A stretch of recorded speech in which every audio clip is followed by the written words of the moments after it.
Vlog on a blog. Tomorrow's news today. Get to the truth.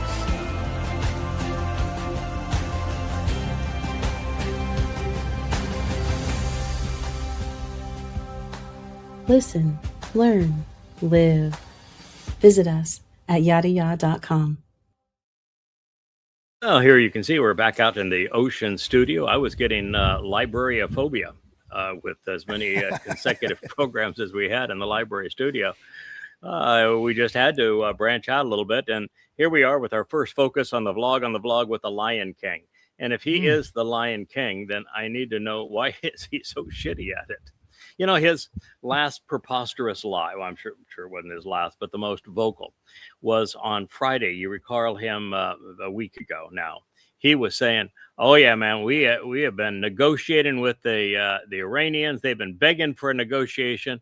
And then he not only claimed that they were begging for a negotiation and that he was negotiating with them and that there was a big meeting to finalize the final negotiation on Monday.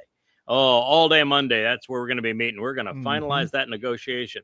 Then he come out and said, and they have agreed to open up the straits without any tolls or charges. They have agreed to completely relinquish all of their refined uranium. They'll never have a bomb. They have agreed that they don't want any of the money that we have frozen. There'll be no reparations. That is the agreement. And you're going, you piece of shit. I mean, not a word of that is true. You're sitting in the Oval Office of the United States and you're lying through your fangs. What in the hell is wrong with you? And you've got this whole audience holding up microphones, and you've got the Trump tookish talkers saying, oh, wow, see, he came through in the end, man. Our guy, he has the deal. They have finally surrendered. He showed them a little American muscle, and they capitulated. And, you know, you hear this and said, oh, come on. I mean, there's zero chance of this, but, you know, I'll go through the motions anyway. I'll go and see what are the Iranians saying. And the Iranians were all saying, no, we're not negotiating with them here. We're not negotiating with them there. We're not playing telephone with them. They call, we do not answer the phone. We are not calling them. We do not want to negotiate with him. We do not trust him. He is the Lion King. No. Yeah, the only thing missing was get the Zarowa 4 back in theater so we can put that big mission accomplished banner on it and have him say, you know, we got a deal. The strait is open. Deal. See? Yeah, we got a deal.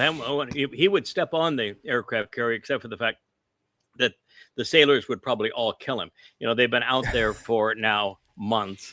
They had to bring the newest carrier back, the Gerald Ford, because the toilets didn't work and the laundry went up in flames. And so it's in dry dock for the next couple of 3 years while they fix the toilets, and quite a warship, huh? And the laundry. But the two carriers that are deployed, with those two carriers, they're completely out of decent food. They're out of just basics for the sailors. I mean, there's no toothpaste on the damn aircraft carrier. The life is so miserable for them without any supplies, and they have been bobbing up and down in the heat and humidity of the Arabian Sea there.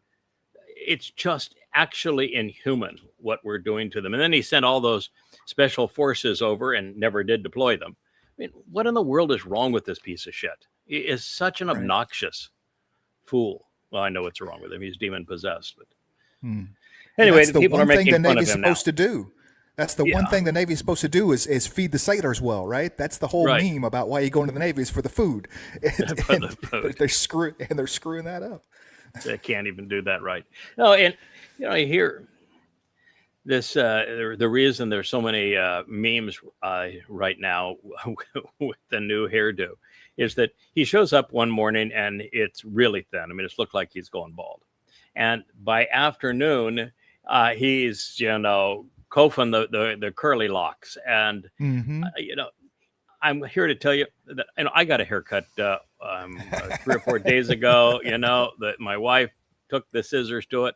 And I did not gain hair in the process. I can assure you that is not how it works. So, you know, he's so egomaniacal. He's now faking his own hair. The one thing that it was trademark, right? The one thing that you thought that was somewhat real about the guy is now 100% fake. It was, yeah, his weird hair.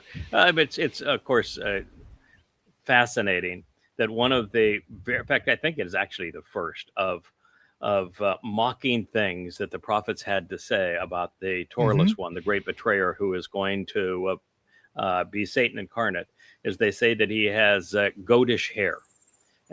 So it just fits the man so perfectly. They say he's going to be in a wheelchair because, of course, this is the man with cankles and with furs. They say he's very old, long in days. They say he's egomaniacal. No, that fits this man. They say he's sexually perverted. They say he's a psychopath and his destructive tendencies. But they began with the goatish comb over hair. And Ezekiel, it even has him as a real estate developer that is copper colored. So we call him the Copper Con. So they certainly nailed him, and in a fun way too. Yeah, wasn't it Yasha'yah that talks about the people of Tarshish being the United States, about how focused they are about shaving and having no hair and things like that? Yeah, and then their leader is all about the hair guy. It's kind of an interesting dichotomy. It is. The Isaiah 18 talks about this nation that projects its force by the sea, has whirling wings with helicopters and airplanes, and is boisterous and demanding, heavily drugged, and it tries to project its influence all over the world and is disastrous for Israel. All right, so here we have what we have found, evidence that Hamas tunnels were underneath the hospitals. And they do a nice job here with they basically are showing here. We've had this evidence for some time, is that the main hospital, I think it's Khan Yunis, and they show you a picture of the emergency entrance and all that. And 20 feet from the emergency entrance, exactly in front of the hospital, is the entrance to the tunnel. And then they show the drones go all the way through the tunnel, and there's meeting rooms and armory rooms and sleeping rooms and the like for Hamas. And so the a-holes that want to condemn Israel for defending itself, say you're destroying hospitals, you're so mean, and you're killing little babies. Well, it was the Muslims that chose to use hospitals as their armories and their headquarters for meeting, because they knew that that Israel would have to destroy them to defend itself, and then they would be able to blame Israel for being mean, when in fact the people who were being immoral were the Muslims. So what are you going to say now for yourselves, Marxists and Muslims who wallow all over yourselves and trying to condemn Israel for being wrong, when you've got Muslims using hospitals as places to conduct terror? Yeah, and this was all about, they were talking about the editing. I mean, their big point was, well, hey, there was a cut there, so they could have placed that gun in the place, and they could have edited where the tunnel came from. And so Israel says, okay, well, here's the whole uncut thing. Now what do you say? Here's the whole uncut thing. 4 minutes of video, the whole uncut. Now what do you say, right? Now what do you say? Yep. All right, remember this fellow, he's Mr. Charisma, a professor that is Robert Pape. He's right on his money again. This is an interesting bit. I think it's worth listening to. Go ahead and play it. That's what you saw with the MOU. For almost 48 hours, President Trump signed the MOU on June 17th. He said he did it because the world's economy was going to go off a cliff in a few weeks. And it appeared as if he owned the loss, the strategic defeat. But within days, he was undermining the very MOU that he had just signed. He undermined Article 1 with sending his Secretary of State Rubio to make a framework accord with the government of Lebanon that completely violates Article 1 of the MOU. He started to undermine Article 5 of the MOU, encouraging ships to bypass Iran's control and the channels that it wanted to control in the Strait of Hormuz, and there were other areas as well. This is just reflecting that President Trump is stuck in an escalation trap where owning the loss is a devastating defeat politically and it's for history. Yeah, it's worse than a devastating defeat. It's if he owns up to the lie, it's catastrophic if he does not. Some of the other things that he didn't mention is that the afternoon that he signed it, he threatened Iran with violence, threatened to destroy Iran, and it's a violation of Article 1. And then he, in violation of Article 5, which he mentioned, specifically, he tried to create a new route around Oman that bypassed the agreements control by Iran of the strait. And so the Iranians said, the agreement you just signed says that we control the strait, and now you're trying to avoid that, nullify it. So, here's missiles to you. And so he was doing everything, including he stopped sending the money that America had stolen from Iran to Iran. He made the first two dispatches of funds and then stopped sending the money. So we reneged on that condition. And then after agreeing to send $300 billion in war reparations, he stopped sending the money. He violated the agreement every which way that he had signed. And then he had the audacity to blame the Iranians for violating the agreement that he violated every way from Sunday. So, and then he tries to toss it off on Israel. I mean, Israel's going to screw up this whole deal, right? Because they're defending themselves from Hezbollah. Well, it wasn't him saying that as much as it was his minions, both Rubio and particularly J.D. Vance, when Israel said, this is a really horrible deal. You just surrendered, and we're more vulnerable now than we were before. Boy, we just completely went white screen here, Rich. I don't know what you've got, but I can't see a thing. The feed's good. I can see you and hear you. Okay, fine, well, good. I'll keep talking, but I can't see anything, which means, okay, well, we're trying to get a little better here. All right, so you had J.D. Vance, when Israel complained, to correctly say that that agreement was far worse than America was before the war started. It was complete capitulation by the United States. Then J.D. Vance said, you should not complain about anything Donald Trump does. He's your only friend in the world. America supplies all your weapons. Everybody else in the world hates you, so just sit down and shut up and kiss our ass. And that was a pretty awesome statement for someone to make in the United States when you use Israel as a proxy to go and bomb a country, and then you throw your ally under the bus, which is what America does routinely. And then a few days later, J.D. Vance went on Joe Rogan's show and said that the influence of Israel in the U.S. government is way too overwhelming. And then at the same time, they're saying that Israel had no influence over Trump. So it was really just a quagmire of BS that swirled around this. And it just showed that Israel, you need to wake up. Trump hates you.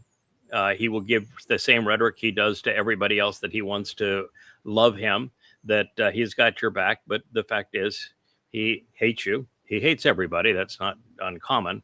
But you're in a position where he is absolutely and unequivocally going to betray you, because his only way out of this war is to Neville Chamberlain you.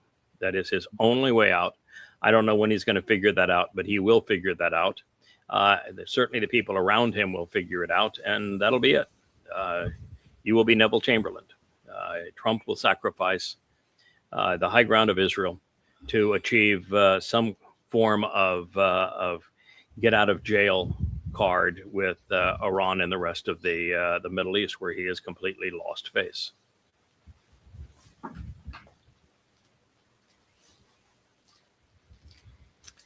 All right, so this is a pretty interesting deal. So what they're saying here is that that Russia has absolute evidence, and so does the West now, knows that Russia has evidence, that it was European capitals, France, Germany, England, that supplied the targeting data and the targeting mechanisms for the drones that the Ukraine launched into Russia to blow up Russian refineries and other facilities. So it is Europe that is attacking Russia. So if you're in Europe and you just saw what Russia over the last 3 nights has done to Kyiv and Odessa, and you've noticed that Kyiv and Odessa now have absolutely no defenses, and you recognize that you also have no defenses, and that you were behind those attacks that are suffering, where Ukraine now is suffering the consequence of having made those attacks. So if you're in London, Paris, or Berlin, you ought to be looking for a place to hide. Yeah. Yeah, it's 1 + 1 equals 2 on this. They are definitely going to send the message that, hey, let's find a VW factory in Berlin that is producing drone parts. I mean, Right. let's there's a port in France that is sending weapons. Trying to send weapons to Ukraine. That they'll pick some targets that are militarily viable and just Yeah, because of the economy in Europe and the energy costs in Europe, neither Mercedes nor Porsche are making cars anymore. So, perhaps they're making drones now, since they can't make anything that has popular appeal that anybody wants to buy.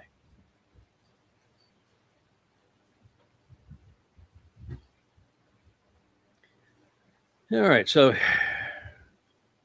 this is old school. What the Iranian general is saying is that, we know that when we use GPS and we use other forms of guidance systems, that the Americans have their methods of noting that those guidance systems are operative, and they have methods of trying to jam them. Now, what he didn't say is that was the case. It may not be the case anymore, because the multi-billion-dollar U.S. radar facilities that were put in place for interceptors, particularly for the THAAD interceptors, Iran destroyed in the first day of the war. So we don't have any in the region anymore. We're trying to dismantle one in Korea and bring it here. They are trying to do that. But so he said he just went, just for giggles, they decided to go old school. And they loaded maps into their drones. And so they fired these things off with maps and cameras, and they followed the map contours. It happens a lot now. They're doing a lot of that in Russia, where they make drones, particularly they'll equip the Shahed drones and others. So they follow maps and contours, land contours, because there's no way to jam them. You're looking at a camera, you've got a contour map fed in, and there they go. So that's what he's laughing about here. He says, so, we can go old school. We've got hypersonic maneuvering missiles that you can't knock out with your THAAD and your Patriot. You're running out of THAAD and Patriot anyway. So for just giggles here, went old school and loaded in some maps. And there you go. Yeah, very effective low altitude stuff, as long as you have good visibility. I mean, you follow a rail line, you follow a river, you follow an interstate highway, something big you can see from, several hundred feet up. Yeah, you're not going to get that done crossing Saudi Arabia, for example. But you can definitely do it from the coastline of Iran to these refineries or other facilities at U.S. bases in the Gulf Arab states. So that's all they're having to do. And particularly with Qatar and with Kuwait, they're very easy targets. They're kind of mocking the U.S., just giggling. This is an old story, but it's and I've told it on this program within the last few months, just as a repeat, because the lies are so pervasive. What's called Nakba is the day that the Muslims want the world to believe that they were living as Palestinians in Palestine, and it was the Jews who threw them out. And that is the great cry, the great agony, the great distress, the terrible day, because they were living there happily and the Jews threw them out. But it's not true. It's just like Palestinian in Palestine. It's not true. The fact of the matter is that Jews were foolish. They told the Muslims living in what was now Israel again, stay. You can be full citizens, having full rights of citizenship in Israel. And they honored that promise foolishly as well. When you give quarter to a religion that is avowed to destroy you, that is foolish. But nonetheless, they did that. And about 20% of the Muslims stayed, and they were granted citizenship within Israel. But 80%, those that left because they were ordered to leave by Islamic leaders. And they were told them that any Muslim who stays in Israel and does not leave will become a hypocrite, is the term that they use, because that's the term in the Quran. And that would mean that they are perceived as being a peaceful Muslim. And the Quran says that a peaceful, non-jihadi Muslim is worse than an infidel, and that Allah hates them most of all and will torture the peaceful, non-jihadi Muslim in the hottest places in hell. And so that's how they labeled anyone who stayed. So the exodus of Muslims from Israel was not at the inception of the Jews, but of the Muslims. And they were vicious about it. And they told the Muslims they wanted them to leave so that they could annihilate the Jews more readily. Yeah. So there is a Nakba here, but the Nakba is on Islam, and it's just it's part of the framing of the great lie, pursuant to what happened with the creation of Islam, how in the first 100 years they murdered a third of the Earth's population at the time, 200 million people, plundering and raping another 200 million people. They colonized the world. They imposed apartheid and genocide, and the world wants to blame the nation that didn't do any of those things and was the subject of the victim of apartheid and genocide more than any other culture in human history for doing the very things that those enemies of 2 billion strong have done all around them and consistently for 14 centuries. It's one of the great lies of human history. It just shows how universally stupid Muslims and Marxists are to believe this stupid shit. And it shows you how stupid conspirators are as well. Those that like to blame Jews, you know, the Candace Owens, the Tucker Carlsons, the Joe Rogans now, and all of the others, they're just scum. They have no intellect, no understanding of history, no ability to reason. Ignorant fools, ignorant and immoral fools. Yeah, and the submission goes so far that it's even, they have no problem killing their own families. I mean, Muhammad started with the Quraysh, right? I mean, it was his own family, his own tribe that he enslaved and wipes out. And Beni Hashem, baby. Beni Hashem. It's even in Hebrew. Yeah. The tribe of the name, the sons of the name. Yeah, Beni Hashem. Yeah, they in fact, the leaders of the Arab world are called Hashemites of the name. So they self-loathing and despicable. Yeah, the first real battle in Islam is the Battle of Badr. It's chronicled in the 8th surah of the Quran, and it's where Muhammad deliberately and purposefully went out to rob a caravan of his own family, murdering family members, enslaving other family members, torturing family members, and just acting like a criminal armed robber and goon. Islam started as a criminal enterprise and never grew beyond it. Those are the facts. They happen to be irrefutable. And if you are ignorant and don't know that because you're a Marxist or you're a Muslim, then go to Yahowah.com, read the 5 volumes of Goddamn Religion. And if you're too stupid to read, which you probably are, push the little mic button and it will read them to you. It'll even turn the page for you. If we get time tonight on the family show, I want to. Joe has done a Adolf Hitler voice for the Mein Kampf parts of Goddamn Religion, and they are just fun. They're not okay. They're fun. Okay, they are very fun because I mean it is an Adolf Hitler voice, and it gets wound up. Okay, what he's talking about here is that. once I had taken the entire Quran and reordered it chronologically and set it into the context of Muhammad's life, using the earliest hadith, particularly Tabari and Ishaq's historical presentations, it became obvious to me that there was very little difference between the Quran and Hitler's Mein Kampf. And my recital and my struggle, they are the same. It's why Mein Kampf is still the second most popular book in the Islamic world.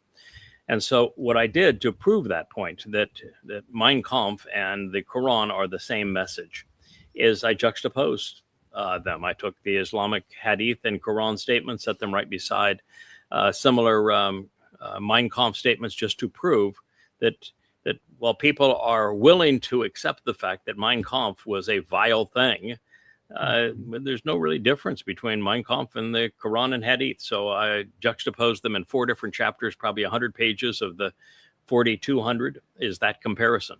And so we have talking books now, and we have different voices for the Islamic, each one of the Islamic scriptures, the Quran and the Hadith, and now apparently for Mein Kampf too. Yavol.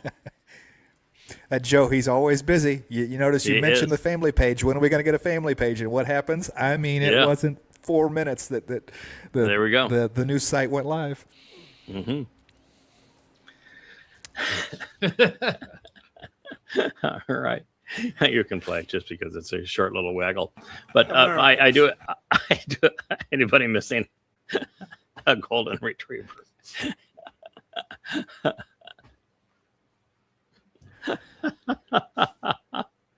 I think the goggle eyes make it. You know, the Google eyes, they definitely make it. Oh, the fact of the matter is, according to the prophets, it's goatish, not doggish.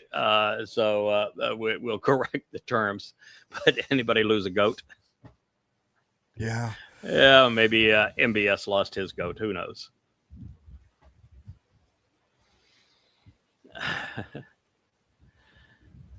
All right, so this little bit here is really, really disgusting. I think we should play it, but my comment is that based upon what he has to say, Satan should be embarrassed. I mean, Satan has possessed Donald Trump, but you would have thought Satan had better standards than this. I mean, Satan presents himself as the God of Christianity and Islam and Judaism. That you've got to have some game to be able to fool 5-6 billion people, right? So I would have thought that Satan would have better standards than what we're witnessing from Mr. Goatish comb over hair here. But I still ask MAGA, what's your excuse? Go ahead and play it. We're taking a lot of oil from Venezuela, and we're getting along great with them. Billions and billions of barrels of oil is coming out of Venezuela. It's one of the most fertile places for oil in the world. And as you know, it was a 48-minute war, lasted 48 minutes. And we paid for the war with what we've taken out many, many, many times. Where have you heard that before? You haven't heard that before. It's the old-fashioned way, right? That's the old-fashioned way. To the victor belong the spoils, right? And we're doing the same thing, by the way, in the lovely Islamic Republic of Iran. We're knocking the hell out of it. Wow. Wow. I mean, if you're an American, you really should just put your head in the sand and cry. If you're a MAGA, you can't get the puke off your face. Yeah. First of all, what he is admitting here is that he went to war with Venezuela, that he didn't do Venezuela a favor and remove a drug trafficker. Because, by the way, the drug trafficking in Venezuela is primarily conducted by the CIA. So that's not something you're going to go to Venezuela to resolve. But he's saying that it was a war with Venezuela, not a kidnapping of the head of state. Therefore, if it was a war, you should have congressional approval. And beyond that, you should have the country should be occupied, which it's not. Second of all, he's saying that we're taking billions and billions of barrels. Well, the amount of money that is being claimed is in the $30 billion range, with oil selling at $100 a barrel, that would be a third of a billion barrels, wouldn't it? Yes, it would. And Not how would we billions and know? billions. Because that goes directly into his account. This is That not is an American correct. account. That is correct. So if it is billions and billions, then it's hundreds and hundreds of billions of dollars, and it's not coming into the United States, and it's not going to Venezuela, where they love him, of course, because he's stealing their natural resources and giving them nothing. It's going into his accounts. So now he has billions, hundreds of billions and hundreds of billions that he's just admitted to stealing. And he's going old school, which is that you go to war now, to the victors go the spoils. So you go to war, you rape the country. And the last time that, well, 2 times ago that a treaty was signed in Versailles, the last one was this numbskulls. But the time before that, it was Germany, the United States, Great Britain decided that they would punish Germany for the World War I. And what did they get for to the victor goes the spoils? They got World War II. So if you want to go old school, you're now invoking World War III. Thanks very much. Yeah, but with a better payback. Oh, and then he's saying we're doing the same thing to Iran. So now what he is admitting is they didn't go into Iran to keep them from having a nuclear bomb, because of course they didn't have a nuclear bomb before he attacked them twice. So he couldn't go into Iran to keep them from having a nuclear bomb because they didn't have one. And he's made no progress in stopping them from having one. In fact, he's encouraged it. But this idea that he was going in for regime change, nope. That he was going in to whack their missile program, nope. That he was going in because he didn't like those guys having a nuclear bomb, nope. No. He went into Iran so that he could steal their assets. That's what he just admitted. Yeah, gone are the days of fighting the godless communists. Gone are the days of spreading democracy and freedom to the Middle East, right? The horrible dictator of Saddam Hussein, and we're going to bring freedom to those people, or that they need democracy elected in Ukraine. Gone are those days. No, we're just fucking pirates and plunderers, man. I mean, are. It's join the military, be a war criminal. So those times where patriotic Americans take a picture of these are the heroes who made the ultimate sacrifice for your freedom. Bullshit. You know, you're dead because this man's a con man and thief. You're not dead defending America. You didn't protect anything in America. You enlarged his wallet. What you did was criminal. You know, join the Navy, become pirates and thugs. But there it is. He admitted the whole thing. I think he's in Las Vegas, by the way, here, as he is making this speech. But he admitted that he went into Venezuela as an act of war to steal their oil, and that he declared war on Iran because he wants to steal their assets too. Yep. And if you can not despise that, you're scum. You might as well just jump in there with him. I mean, crawl into those dirty diapers. Right. Put your nose in. Lots of them are. You are scum.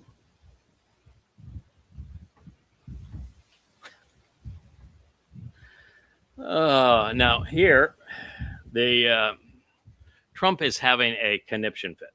The Washington Post published an article. It's hard to even look at that and not laugh at the hair. But there's your goat comb over. Right oh there. man, there's the goatish. We needed to have that with the goatish comb over hair being right underneath it on the prophetic declaration that this is the person that Christians have been searching for as the Antichrist. He is so stupid. The Washington Post reported that at Camp David, you know, they take a lot of aides and support staff. They go and they had a cabinet meeting at Camp David. And at Camp David, Trump had a tizzy fit, screaming at his Secretary of War, Hegseth, that how come you didn't let me know that we're running out of munitions and bombs and interceptors and all that sort of thing right in the middle of the war. And you didn't even let me know. Didn't you think that was important for you to know and for me to know that we're running out of munitions and interceptors and everything else? And he's yelling at him. And then when the Washington Post, who has all sorts of sources inside the administration, because there's nobody in politics that's honorable, reported what was said during the meeting, Trump came out and did two things. First, he tweeted that it's not true, that we have plenty of bombs and we have all kinds of munitions of certain types. And then, which is a lie. And then he said that he was going to go off after the everybody, which he calls the Washington compost. And he's labeling them all traitors because they revealed what took place in a cabinet discussion.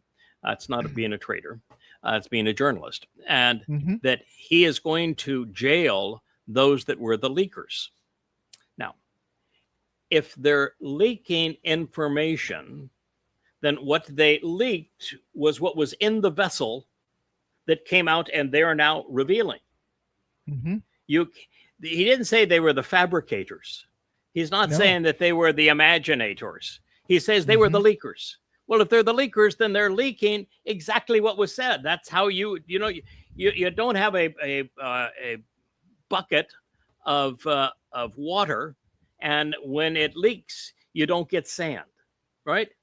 No, you get water. You get water. You get the leak. The leak is what was in the vessel. They were in the cabinet room in Camp David.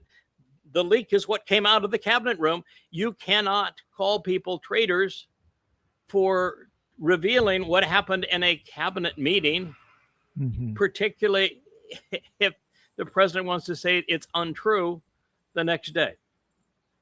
At that point, the traitor is Trump for making America vulnerable by squandering its defenses on a war of choice that he has lost. That's a traitor. And treason is not something to be bandied about lightly. I mean, to call someone treasonous, that's one of the few things in the United States that still has a hanging penalty. I would call Trump treasonous. He's not treasonous to the United States, to our economy, to our military, to our standing in the world, and to the world as a whole. He's Satan, of course, so he is treasonous. But the very fact that he uses the term leakers he's confessing to the crime. He's saying, "Yep, I said these things, and now I'm pissed off. So I'm going to do what I normally do." That's the story. Is what they're saying is true. Yes, that's what you're saying. You're saying what they're saying is true, and I'm pissed off that you revealed something true because I was trying to weave a narrative of lies. I was trying to tell you I took a pause because I was peaceful and I wanted to negotiate a solution. And they were begging for a peaceful solution, and you got caught in your lie. You got caught in your lie because there were other reports from the Joint Chiefs of the Defense Department. Well, it used to be the Defense Department, now the War Department, and your CENTCOM leader general that said there is no point in us continuing this. There is no way that we can attack Iran in any way that's going to deliver a different outcome. And oh, by the way, we're running out of effective missiles to fire at them and missiles to intercept what they fire at us. So we need to rethink this. So he stopped for a week, and he blamed it not on running out of ammunition and defenses, but on Iran begging for a ceasefire when Iran said, we're not even talking to him. He's just lying. And then he gets caught in his lie, and he condemns those who actually revealed the truth. That is what you're dealing with here in Mr. Godish Come Over Here, the Copper Con. Yeah, I was so surprised that weeks ago people were talking about running out of munitions and interceptors and stuff, that these things aren't a state secret, that everybody knows how many of these missiles are produced, who's producing them, how many they are capable of producing. And so it's simple math to go, they can only make 15 of these a year. They've been doing it for 5 years. This is how many they could possibly have. Everybody knows. And I was like, how is that even? That is so dumb. And all you have to do is look at Ukraine. or look at any one of the Gulf Arab nations. They don't have interceptors to knock down the missiles anymore. And you look at Ukraine, you're having 49 of 50 missiles impact their targets unimpeded because there are no more interceptors. So it's obvious what's happening here. You don't have any more. You can't give them any more because you have no more to give. You squandered it all. Let's go ahead and play this, though, because it is pretty astonishing.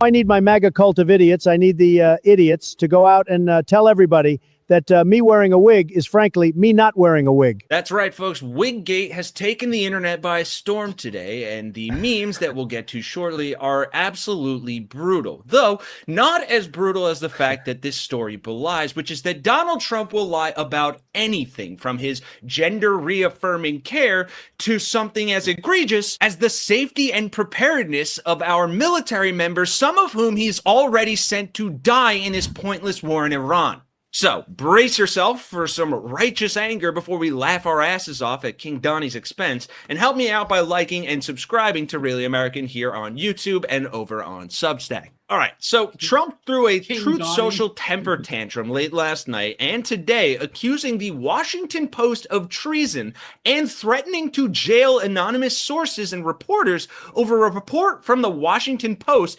detailing how Trump and Hegseth got into a heated argument at Camp David about our military's depleting stockpiles of ammunition that leave our troops in the Middle East vulnerable and ill-equipped.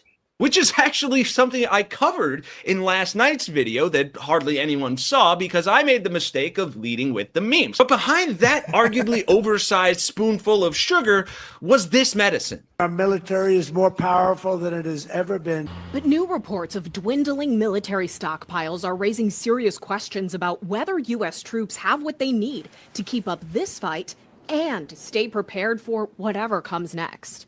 Reuters was first to report the U.S. Army has used up much of its global stockpile of highly accurate long-range missiles during its 5-month war with Iran. The Pentagon asking Congress for more than $67 billion in supplemental funding outside the regular budget process. And we've known about this for a while now, but it was confirmed with that report and then also confirmed that Donald Trump knew about it by this exclusive Washington Post article that explicitly states, according to anonymous sources, President Donald Trump's frustration over the Iran war boiled over at Camp David last week, where he demanded answers from Secretary Pete Hegseth on why it had apparently been misled on extreme munition shortages that now threaten to limit military operations with Iran. Something he denied on Truth Social late last night, saying that we have massive amounts of munitions, especially certain types. And then he doubled down and called the Washington Post reporting a treasonous rumor, saying this rumor was started by the Washington Post. All right, just think for a moment. I want two things. One is Trump is the most litigious piece of shit to ever engage in politics. He has such thin skin, he threatens to sue everybody. And of course, his suits all backfire on him, like the BBC suit, where he's trying to pedal out of that thing as fast as he can bail. There is no way that the Washington Post is going to publish an article on a matter as serious as the commander-in-chief line about the reserves of weaponry in the United States, so that it isn't treasonous to say we're out of them when you've got the president fighting a war that he is losing, a war of choice that he is losing and squandering them all the more while lying about them. The Washington Post has an absolute duty to publish that information, but they're not going to do so unless their source is impeccable, and unless they can verify that source with more than one source. So I can assure you, the Washington Post, and I used to know the Washington Post very well. In fact, back in the days before Bezos bought them, I spent a lot of time with the owners and a lot of time in their headquarters. And I know the publication quite well. They have the highest of journalistic standards. Even though I don't like their liberal bent, you have to respect them for their journalistic prowess. I think it's a better newspaper than is the New York Times by a considerable margin. But since that time, it's been purchased by Bezos. And Bezos is bribing Trump tens of billions of dollars, and in all ways trying to kiss up to Trump because of Trump's not only removal of any antitrust actions against Amazon, which would be considerable, but also all of the government contracts that Amazon is routinely given. And a lot of them are infrastructure and military contracts. And so Bezos is doing everything he can to kiss up to Trump. There is no chance that Bezos is going to have a negative story on Trump unless it is so important that his editorial team would all leave if they don't have the opportunity to publish it. So there is far more to this than just that. And for Trump then to call the Washington Post the compost just shows you how vile and childish this man is. So anyway, I think this is, unless there's more to this that you want to see, I mean, he is a funny narrator of what's going on, but yeah, Trump is really in trouble on this one. And the Iranians are laughing their tuchus off because they know they are long on ammunition, and the U.S. is short on ammunition, and thus far, the United States has done nothing but lose this war, and so Trump has run out of options. He can't invade Iran. He can't continue bombing Iran. He can't defend allies around Iran. He can't open the Strait of Hormuz. He can't do nothing. He can't keep them from completing their bomb. He can't keep them from refining uranium. He can't do anything. He is completely lost. And even when he signs a memorandum of understanding, he has to violate it because it's so destructive to his popularity and his credibility. Oh, it's an absolute the emperor has no close moment, not just for Iran, Russia. They know what's going on, and they have known. And with regards to Ukraine. Why do you think Russia is sending so many missiles and drones into Odessa and Kyiv right now? And they can count. Let's see. 3 nights in a row, we've had 0 intercepts. I wonder what the status is of their interceptor supply. We could use now bottle rockets, and we could hit every one of these targets because they've got no means of stopping it. And so China knows for when it comes to Taiwan, and they have known for a long time, but it's real now for everybody. What this means is that the President of the United States has destroyed the credibility and the defensive status of the United States. He has put the United States in a position where anybody that wanted to harm the United States now has the ability to do so without impunity. Russia could destroy the United States could do nothing about it. China could do the same thing, and Iran is doing that same thing. And even to the allies, this sends a signal to MBS. We can't keep your little, fiefdom with a flag company anymore. Everybody in the middle, everybody knows. I mean, everybody knows the bargaining in NATO, everything. Yeah.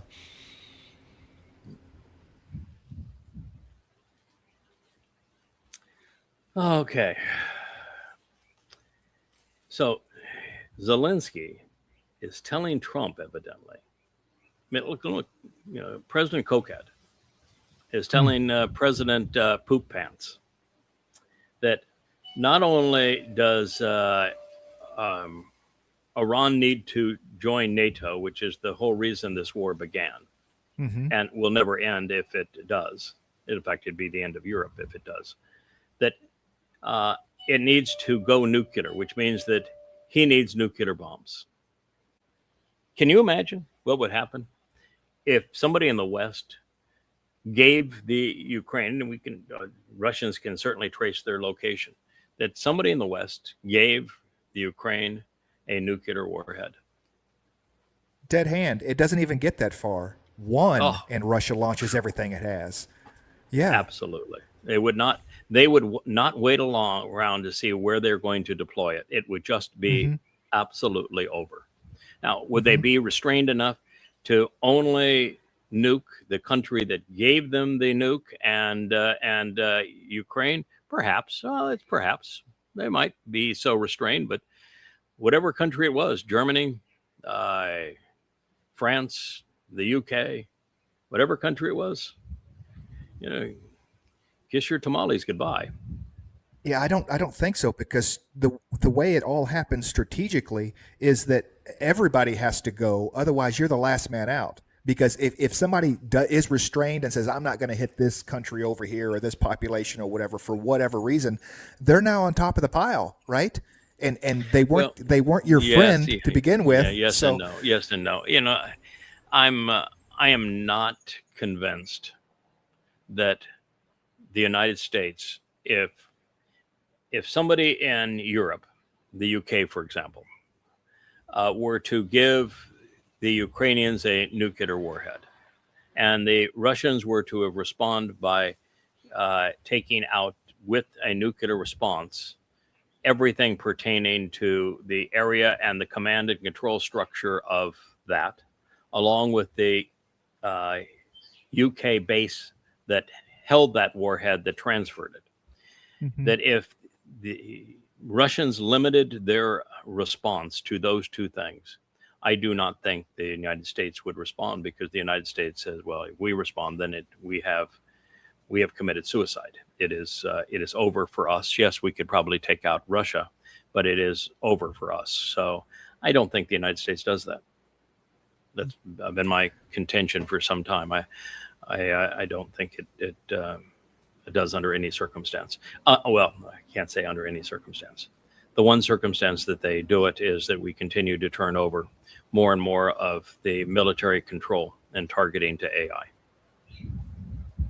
Yes, that was, and things that used to be able to happen within a phone call with intercontinental ballistic missiles now are now hypersonic. There's no time to make that phone call to say, "Oh, hey guys, this is a one and done strike on UK for There's no talk about it. It's everything is go. Yeah, and the Russians now have two devices whereby the United States just can't play anymore. The United States is way outclassed. One of them is a nuclear-powered hypersonic missile. So the Russians can launch a missile that flies around the United States at super high altitudes for months, and maneuvering and deciding, you want to play, push the trigger. You send one nuke our way, and we have these 10 that are circling you. It's goodbye. You won't even have 3 seconds. In fact, by the time that the launch codes start on that missile and the doors open, which we will see, you're gone. So the Russians can make that response essentially instantaneous because of their nuclear maneuvering hypersonic missiles that are actually a nuclear engine in the missile. The second thing is that they have the Poseidon. They have the new submarine, these super class submarines with the Poseidon, which is a nuclear warhead on an ultra fast torpedo, where the submarine is undetectable and the torpedo is undetectable, and it detonates offshore and sends a radioactive tsunami on any ocean side city. A place like that's low, like Washington, D.C. would be destroyed. Miami destroyed. Jacksonville destroyed. New York destroyed. Boston destroyed. Philadelphia. New Orleans, big shipping ports. Yeah. I don't think they would do us. I don't think they would do us the favor on New Orleans. That would be too beneficial for the United States. I'm sorry, but no, I shouldn't say that. A lot of people love New Orleans. I'm just not one of them. But anyway, I think New Orleans should be a shrimp farm. But that's mean. But I don't understand. I just flat out don't understand why you would spend hundreds of billions of dollars with reestablishing a city that storm after storm takes, that is actually under sea level, and that because you've pumped out all of the water to make it a dry place that you can actually have your city, now it is sinking further below sea level. It's a really insane thing we're trying to do. Move to a higher location, rebuild the city at a place that's higher. But anyway, between those two devices, the United States wouldn't even have 5 minutes to get its act together. And so I don't think the United States responds that way. Now, I can see this a-hole trying to convince the military to do a first strike. Mm-hmm. And he has already threatened to use nukes in Iran. Mm-hmm. So I can see him using nukes against Russia, Iran. He was the one that said he was sending his submarines next to the coast of Russia, fully equipped with nuclear missiles, because he didn't like something that Putin said. So he's very capable of doing it. He's that insane, and he's that deadly and that destructive, that literally insane. So I can see it happening, but not in response as a first attack, yes.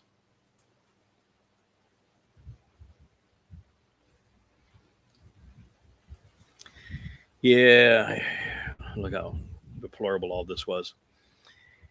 When Jordan controlled the old city, Jerusalem, it was ethnically cleansed of every Jew. One of the things that's really interesting is if you read just sidebars.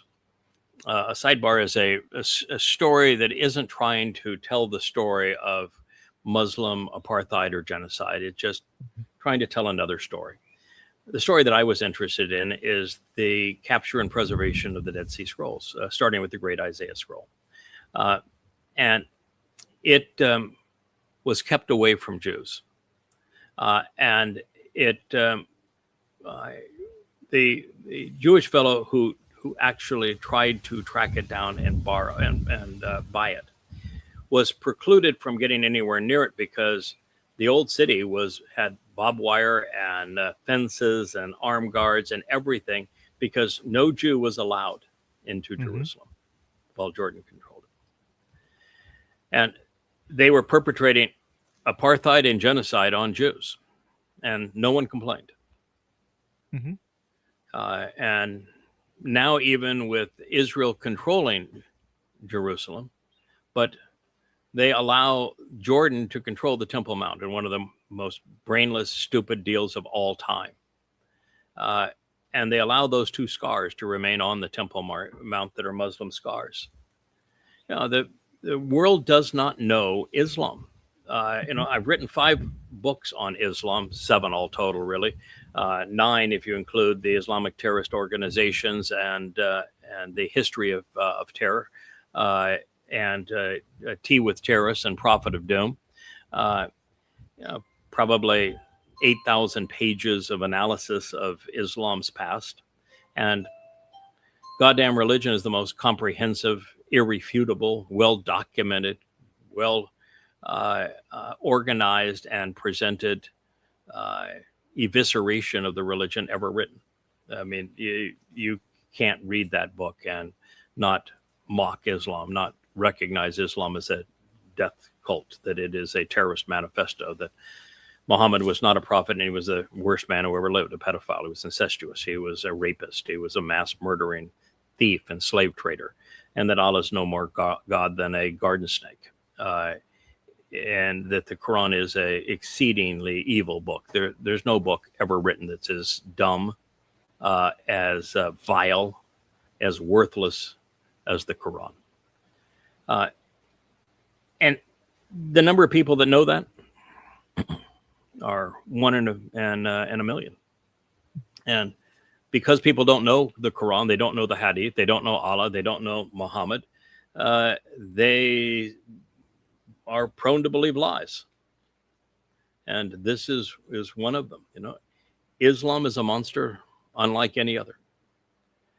And until the advent of Marxism, there was nothing that could compare to Islam in terms of deceit, destruction, and death. And now Muslims have a rival in Marxists, and they have merged to create the world's most destructive, deceitful, deadly killing machine. Marxists and Muslims are the worst of humanity. Oh, absolutely. I'm together still they're pissed just that in '67 they didn't blow that mosque right off the top of the. I mean, you took the Temple Mount. You're in the middle of a war. Well, oops, sorry. That the whole thing just blew up, right? I mean, that was Yeah. the time to do it. We have it. Clear off the top of it. it was just over. Yeah, you take your tanks, blow it to smithereens, and take the mosque and blow it to smithereens. You had it. You won it. It's over. And people could say, "Oh yeah, well, they did. You tried to destroy them. It's the second time you tried to wipe them off the face of the earth. Fair's fair." You're not going to inflame them anymore, right? You're in the middle of a war. Right. They want to kill you. It's like, Right. oh, You were prohibited from going into your own capital city. And now that you're there, you ought to prevent them from going into your capital city. That was the intelligent thing to do. Jews have been their own worst enemy, though, for a long time. And this is an example of it. They want their enemies to love them, as opposed to they want to separate themselves and protect themselves from their enemy. They want their enemy to love them. That's why they don't expose and condemn Islam and prefer to say we're after Hamas and Hezbollah. But you do that, and you're making it impossible for your people to ever live in safety.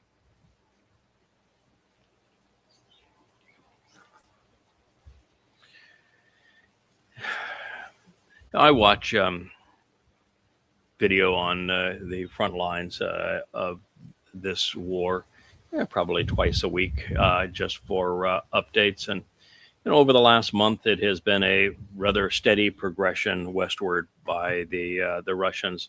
But what's happened here recently, of course, is the undeterred complete destruction of weapons manufacturing and logistics distribution in Kyiv and Odessa, and that little bitty stretch between where the Russians right now are and Odessa and the Black Sea coast. There really is a very dire situation right now for the Ukrainians. But the very fact that the Russians can knock out manufacturing facilities and distribution hubs of the Ukrainians with impunity using drones and missiles is a very different story than taking those last 4 cities that are along the border of the front line. That's a horse of an entirely different color, because now you're not able just to take them out with a barrage of missiles and drones. You've got to deploy troops, and it becomes a very bloody thing. And it's what Putin has always tried to avoid. He doesn't want to put Russians in a bloodbath. They were there at the end of World War II. Lost 25 million Russians trying to defeat the Nazi Germans and Europeans. He just doesn't want to do that. And yet there are 5 cities there, the 4 that border the Russian ethnic areas, and of course Odessa, and they all have to fall, and he knows it. So the question is, how do you make that happen? He has negated now the ability for Odessa to function, and he is quickly negating the ability of Kyiv to function, and Zelensky is quickly losing his position of authority in Ukraine, where most Ukrainians want him dead. So, I don't know if Putin is going to prevail with this theme. We have chastised him for not having any cojones. We know that the Europeans are continuing to destroy his refineries and distribution facilities and play havoc with the Russian economy, and he has done nothing to them. And if this is his strategy, I don't need to do anything to them, because I can destroy them by destroying Ukraine, and they don't have the resources to respond to that. And therefore I have my buffer, and I have my lesson that I have firmly taught to them. If this is his strategy, then maybe so. But if he's going to do that, then he has to keep up this strategy for week after week after week. You can't give them an intermission and give them a sense of hope that, well, we can go back to doing what we're going to do. It's not going to fly. So it's just interesting to see how it's going to develop. Most indications are that this war and the Iranian war are merging because they have China and Russia are engaged, and now Iran is engaged in it as well. So you've got them, and you've got Europe and the United States, engaged on the other side, and you've got the same number of weapons that are being depleted, and there is every indication the wars are emerging, and that will ultimately be one out of control contagion. And I think that's what we're headed towards. But we have 7 years to play out, and from God's point of view, that what happens in the Ukraine is of marginal utility to him. What happens with Russia is not of concern to him. What happens in Iran is, because he has predicted that the Iranians will send millions of mujahideen into Israel, and that's the ultimate last war that we have to thwart. It's hand-to-hand combat, no effectiveness with the IDF. That's the final war. So he is interested in what's going on with Iran, speaks of it a lot, but not so much the rest of this stuff. Yeah, I look at that front line, that difference between the red and the green, and how long that is, how far. I mean, it's not like bisecting Ukraine like you would think you would want to go, Well, no. It's the longest line you could possibly have to. Yes, and it's moved the border. It's moved the border west to protect the ethnic Russians that the United States was arming the Ukrainian Nazis to bludgeon, and so they are now protected. But there is still more to those oblasts, and plus a buffer zone that Russia not only needs but will achieve. And so at this point where Zelensky is saying, why don't we have a ceasefire on the current lines? Russia's not going to do that now. No, absolutely not. The time for that is far gone. And this difference between the red and the green, the map doesn't show it. There's 100-kilometer swath of no man's land. That is a lot of land where absolutely no one goes, because if you pop your head there, you're droned. Yes, I mean, and also those 4 cities that are along the oblast there, they're not really habitable. They are places where Ukrainian troops are embedded, and Russians are working their way to take them out. But they're not places where people live anymore. Odessa is still a beautiful city. Russia would much prefer not to have to destroy Odessa. But they may have to. Right now they're just destroying the port facility and in any ship that tries to dock there, such that Zelensky is now crying that, tell those Russians they can't disrupt our shipping, because otherwise we're going to go broke. Well, you ought to have thought that through a long time ago. It's war. You notice that Crimea is not even in the red anymore. Crimea is down there in the green and firmly attached to Russia. As much as they want to talk about that bridge, they want to talk about how they bombed that bridge and Putin's prize bridge. I'm sorry, it is a peninsula, and the Russians can come and go on that peninsula without the bridge. And if they want to bomb that bridge anymore, then I will tell you that when the Ukrainians, with Zelensky's order, decided they would go out and take out Russian refineries and Russian warehouses. And Putin says, oh, well, I'll take out 20 for every one you took out. The response on the bridges would be the same. You take out that Crimea bridge, there are 5 or 6 bridges across the river in Kyiv, where Kyiv becomes essentially an uninhabitable city. Without those bridges, they'll all go. Russia take them all out. So now what? Yeah. You got to be careful. Surrender is the only viable option here. And they can't even kill Zelensky, because it's like Islam. I mean, it's not like they can have elections and some guy that says, oh, we'll have a truce. It's going to be some general that takes over. No, they could absolutely kill Zelensky. The fact of the matter is that the overwhelming majority of Ukrainians don't want to be at war with Russia anymore. No, they could kill Zelensky and end up in a much more favorable situation. It isn't the Russians' style. The Russians would much prefer, actually, since the Russians know that you can't negotiate with any European head of state. Mm-hmm. You can't negotiate with NATO. You can't negotiate with Donald Trump. That it's a waste of time to try to form an agreement with any of them, and you can't negotiate with Zelensky because he's not even a leader of the country. So the Russians have recognized there's only one way to resolve this war, and that is to end the war on the battlefield, and they're going to do so.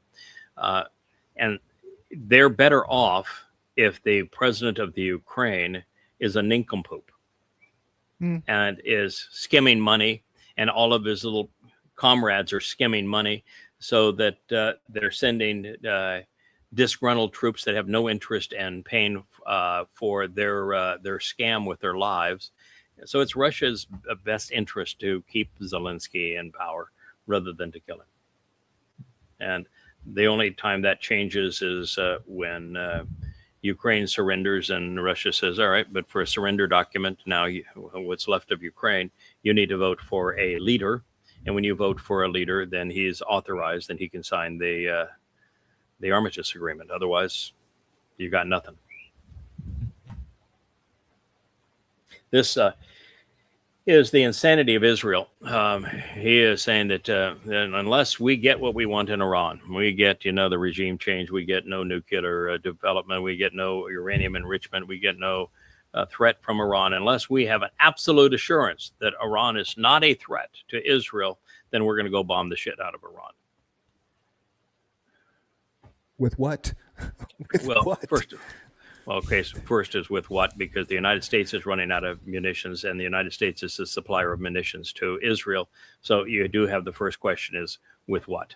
And then how would you defend yourself since the United States is out of interceptors? The United States is the source of their interceptors. How would you defend yourself? Those are problems, but the single biggest problem is the insanity problem. You've tried this twice before, and it's blown up in your face both times. So why are you promoting the same scheme unless you want to commit suicide? Yeah. Have you watched the pictures of Kyiv recently and Odessa? Have you watched the footage out of Jordan and of the Islamic Arab nations? Netanyahu saying, well, they're not bombing us because, we bombed the shit out of them, so they're afraid of us. No. They're right now. They have a plan for you, and once the United States is out and they're able to execute their plan, they have a plan for you. Prophets have already told you about it, and that plan does not include a nuclear bomb, and that plan does not include destroying Israel or Jerusalem. It just is predicated on giving jihadists a direct ticket to Allah by murdering, raping, plundering Jews. Yeah, it's going to be hand-to-hand combat, and you're going to lose bad. So you're playing in the wrong war there, pal. Get your head out of your tuchus. Oh, Pierce. All right, so she doesn't look like a very bright woman. Anyway, he's not a very bright man either. So his big issue, just tell me, just answer one question. Is a Palestinian life worth the same as a Jewish life? And she's not capable of answering the question. I'd answer the question. Hell no. There's no such thing as a Palestinian. So since there's no such thing as a Palestinian, then they aren't the same. But by the way, there's no such thing as a Jew either. So here we go. Now, if you want to deal with correct terms, is the life of a Yisraelite worth the same as the life of a Muslim? Well, then to answer that question, you will find the answer in the Quran. And the Quran says that a Muslim does not have the rights to their own lives, that those lives are given to Allah, and that all Muslims must die killing for Allah. So an Islamic life is worth nothing to the Islamic God or to the Islamic religion. So that's your answer. Is a Muslim life worth the same as a Yisraelite life? No. Read the Torah. The Torah values the lives of the chosen people. And the Yahud Quran are beloved. devalues the lives of Muslims. So here's Morgan. All you really have to do is to read both books. Go to Yahowah.com. You wouldn't be a fool. And you would know that A, there is no such thing as a Palestinian. B, there's actually no such thing as a Jew. And lives are of different value. They are not all the same, because Israelite is chosen by Yahweh. He values them. And a Muslim is the slave of Allah, and he devalues them. So there you go. Answer to your question. By the way, he couldn't refute that. No, he's not going to have me on his show, though. No, he's not. Would you go? Really? Would you even go? Would I show up there? No. Would I do a remote? You know, from the library studio and answer his questions? Sure. Yeah, I made a deal a long time ago for programs that I would go and show up anywhere, because I'm not afraid of anybody under any circumstance. Sure. I don't give a hoot who they are. I'm going to tell the truth. I know the subject better than anybody that is coming against me is going to know the material far less well than I do. I mean, there's nobody who knows Islam better than I do, and that would include every imam. There's nobody that knows the faulty nature of Christianity better than I do, and that would include every pastor and priest and Christian scholar. There is nobody that understands the nature of this piece of shit better than I do. So no, I've spent 25 years of my life positioning myself, educating myself to be able to do what's going to be asked of me 3 years from now. Stand up before take on all comers. Take on all comers. So I've always taken that approach, is that no, I'm not afraid of anybody.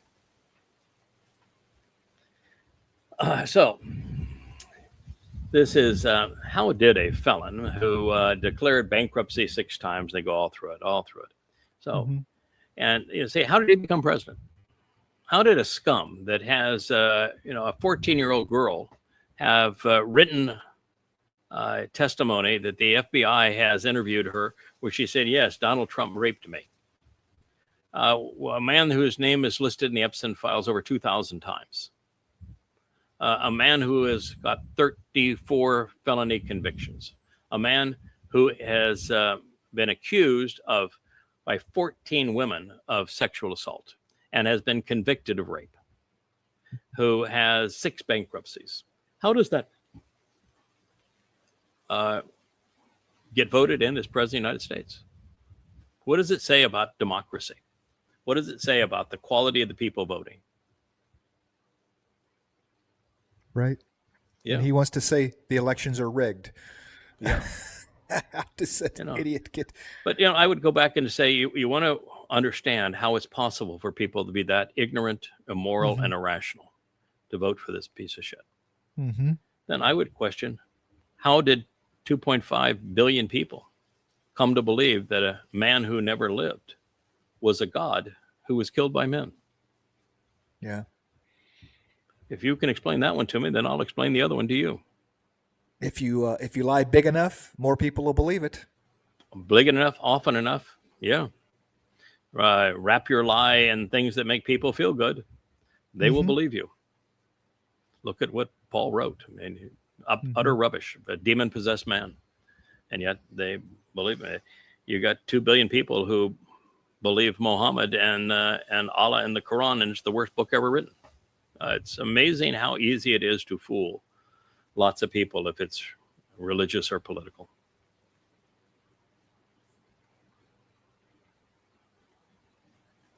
Yeah, this is interesting. Where are the starving Arab children? Where are they? Yeah, where are they now? So the UN, UNICEF, did a study of malnourished children under 5 years old throughout the Middle East. What they found is they're the fewest by percentage of population in Gaza than any place else. In Egypt, it's much worse. It's much worse throughout the Islamic controlled countries than it is in Gaza. But that isn't the thing that I think is humorous or sad about this. What's really sad about this is for Israel to be played into a response to 10/7 of 23, such that they're forced into the position where they must feed their enemy. You think you won the war because you destroyed Gaza, and yet you've been played into a situation where you must feed your enemy. And while you're feeding those who want to kill you, the world is condemning you for not killing, for I don't know, for imaginary genocide, while you're providing copious amounts of food for the people that are committed to your destruction. It's one of the dumbest things you've ever can imagine, that Israel could be celebrating this and not know that they've been played for fools. Yeah. Three places on that map are green. Two of them are in conflict with Israel. Lebanon, of all places, is green, 1 to 3%. Okay, same as a NATO ally, Turkey, right? And what's the correlation? Israel. They're man, it's crazy. Yeah. It's crazy that Israel is in a position where they're literally forced to feed those that are committed to killing them. And they think they won that war. Yeah. Giuliani is invited to the White House, the new Grand Poobah of Syria, and they're starving. And they're starving. Yes. The Islamic State looks at children as future jihadists, but only so long as they are Shia and not, or excuse me, Sunni and not Shia. The Islamic State, of course, is a Sunni Islamic terrorist organization, not a Shiite Islamic terrorist organization. So there you go.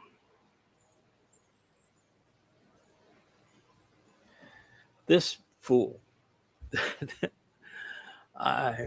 Sometimes you just run out of words. This fool is on the Trump Took Talker network, and he is extolling the great virtues of Donald Trump's ethics. You got a man who lies because he knows nothing else, who just admitted that he went to war against Venezuela so he could steal their oil, that he went to war against Iran so he could steal their oil, that the very people who correctly reported on his cabinet meeting about him being traitorous and destroying America's ability to defend itself are leakers and need to go to jail. And this is the man who you say has ethics. How could you be that stupid? I mean, really. I mean, that's. I'm just dumbfounded that he could be that stupid, and they would actually say such stuff on. Listen, your guy's Satan. He is demonic. He contradicts himself and egregious lies one sentence to the next. He's a train wreck. You know, if that's your idea of a great leader, then hell, you know, you'd have loved Hitler and Stalin. But own it. Okay, our POTUS is a piece of shit, but we think that that the Marxist cackles would have been worse. So we're going to stick with our piece of shit because we don't like the Marxist cackles or whoever else the Democrats are going to run. So we'd prefer a lying piece of shit that is satanic to a communist. Just own it, but don't pretend that it's ethical. Well, ethics in politics is the opposite ends of the spectrum anyway. You have these guys, the so-called Congressional Ethics Committee, the Senate Ethics Committee, that whenever a senator has a bad story come out, that he goes, you know, it's like when some famous alcoholic goes to the Betty Ford, you know, they do something stupid. Oh, well, it's alcoholism. They're getting help. The Ethics Committee does nothing. They have no ethics. Yeah. Can you imagine though being South Carolina, and you elected the devil's advocate and Lindsey Graham, a man who is responsible for the deaths of millions of people. And you also have this idiot who says that Trump is ethical. And you hold them up as ethical standards that these are Did the our whole leaders. state of Yes. South Carolina have a lobotomy? Were they handing out lobotomies like lollipops in South Carolina? What happened to you? Yeah. The fire can't come soon enough, man. For these people to have this idea that they're, I mean, Epstein files, pedophilia, rape, convicted, that's it. The money laundering, okay, and for them to think that this is our leader and someone we want to be the one that leads us in ethics. Your ethical man just had 300 bank accounts closed because he was money laundering. Oh, he literally says and the money most that's being ethical. Right. Yes, and the money that's being stolen from Venezuela is going into Trump bank accounts in Qatar. Ethical. Yeah. Yeah. Okay. The man who is selling transparent, ethical- $100,000 passes to get insider trading on when I'm going to pull the lever for pause the war in Iran, accelerate the war in Iran, so you can do your insider trading. Yeah, that's your guy. Yeah. Mm-hmm. That's what we call ethics. The guy that has 14 women who have accused him of sexual assault. One who has actually gone to trial and convicted him of sexual assault. The man who lost every lawsuit that he was up against, lost them all, and is a 34-time convicted felon. And that's your bastion of clarity and ethics. He would be in federal prison if he wasn't Correct. president of the United States. That Say is that correct. out He loud would- for a second. Yes, that is correct. He do you get to be- Elon had he not grifted and bribed and blackmailed Elon Musk into 300 million large in the last few weeks in the 7 battleground states, he would have been in prison because the case against him on January 6th, where everyone had lost and gone to prison, and he was the ringleader, it was certain he would have gone to prison because of the magnitude of the document theft that took place in Mar-a-Lago. And he had confessed to the crime of rigging the election in the Georgia case, and there was nothing you could do to overturn that. That was also, so he would have had 3 concurrent long-term prison stays had he not been elected by shaking down Elon Musk for 300 million. So that's your guy. MAGA, you should be so proud. Yes. Hey, Tim but you says kept it's the cackles most out of the ethical White president House, so, in history. there you go. Oh, I voted for that. No, I didn't. You did, maybe. I didn't. Yeah, in this case, Iran and China have now announced that in addition to the proclamation yesterday by Putin, where it says that the BRICS nations now have authorized their blockchain currency that is 40% backed by gold and 60% backed by the currencies of the original 5 founding nations of BRICS. To replace the dollar as a reserve currency in the world, and that they will not weaponize it, nor will they grossly inflate it and destroying the value of it, nor will they confiscate other people's monies, nor will they dictate that you either kowtow to us or we take you out of the system. That they have now a much more stable, much more advanced replacement for the dollar. And it is underscored by the industrial engine of the world now in China. And so now you have on top of that today's announcement by Iran, after they have negotiated their deal with Oman for control of the Strait of Hormuz. Per, by the way, the memorandum of understanding that Donald Trump signed, it has a provision that the Iranians and the Omanis would negotiate how they were going to control the Strait of Hormuz. They have now done so.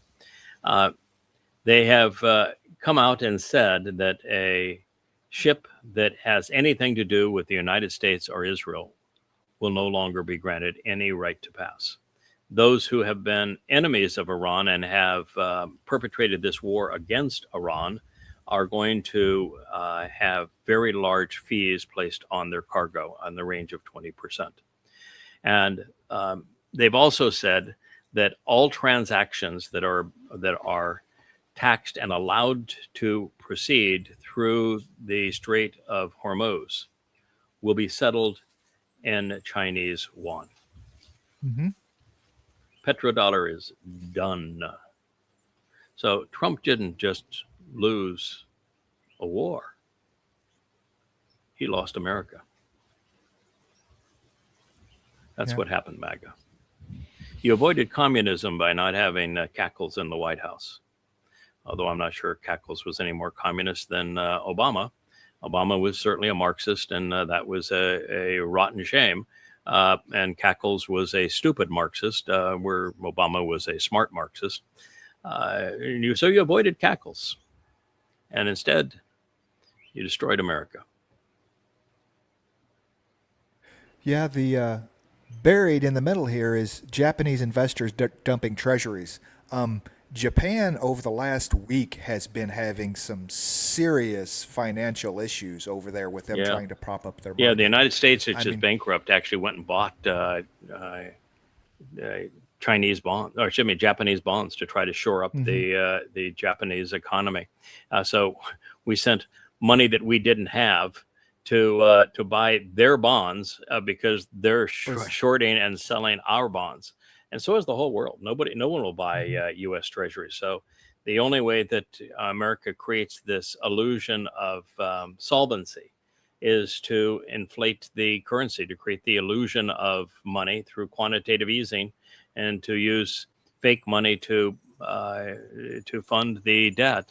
But when you do that, all you're doing is destroying the value of your currency. That's why, $100 and 1950s currency is worth $1 today. Or said another way, it takes $100 today to buy what you could buy for $100 in 1950. Yeah, I don't think that the United States is going to be paying those $1 billion, hundreds of $1 billion of reparations to the to Iran in dollars.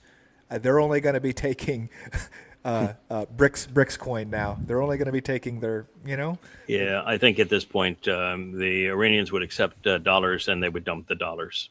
And so what if they took a loss on 300 billion? The relief of the sanctions, the return of the 25 billion in stolen assets.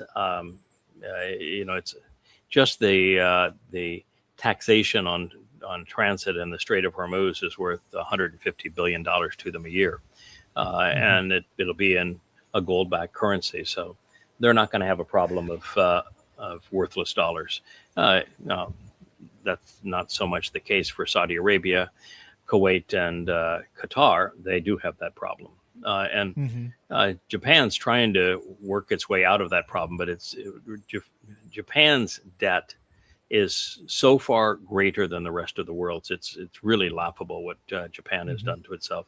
And I don't know the exact numbers off the top of my head, but it's like the United States overall debt at $40 trillion is 1.75 times annual GDP. If you get up to 70 or 80% of GDP, you're screwed, you're bankrupt, and America's twice that.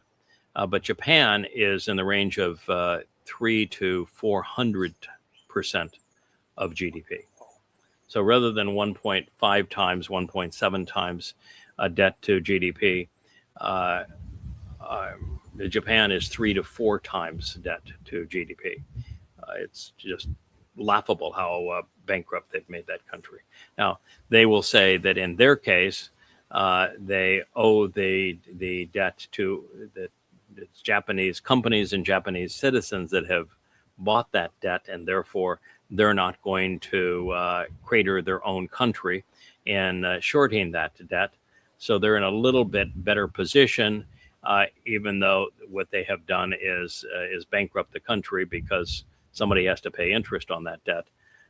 In the case of the United States, U.S. couldn't find corporations or people willing to buy U.S. treasuries anymore. So the U.S. takes the approach of, no, we just create the illusion of money to service the debt, which has the direct effect of destroying the currency. Yeah. You know, ultimately, we're going to have runaway inflation in America. I was just referring to the so-called pallets of cash. Whenever Obama was giving Iran pallets of cash, right? It was in Deutschmarks and Swiss francs. That's what the pictures of the palace. Yeah, I guess so. That there was lots of other currencies that were involved with that. What was it, $1.5 billion or something like that? Right. Versus Trump's MOU, which was $325 billion. And Right. Trump likes to say that Obama he couldn't negotiate. It's the worst deal ever. And Trump's deal is 10,000 times worse. He got Obama had restrictions. There are no restrictions in Trump's deal, and Obama paid $1.5 billion for those restrictions, which were tight. And Trump's paying $325 billion for no restrictions. But the art of the deal, you know. The art of the deal. Now this one's pretty good. Yeah. So we have the new hair care, Trumpian hair care products for goatish hair care. You should be able to weave. They said it couldn't be done. But look at this. Incredible growth. Incredible. My God. Everyone's talking about it. The best hair, maybe ever. Make hair great again.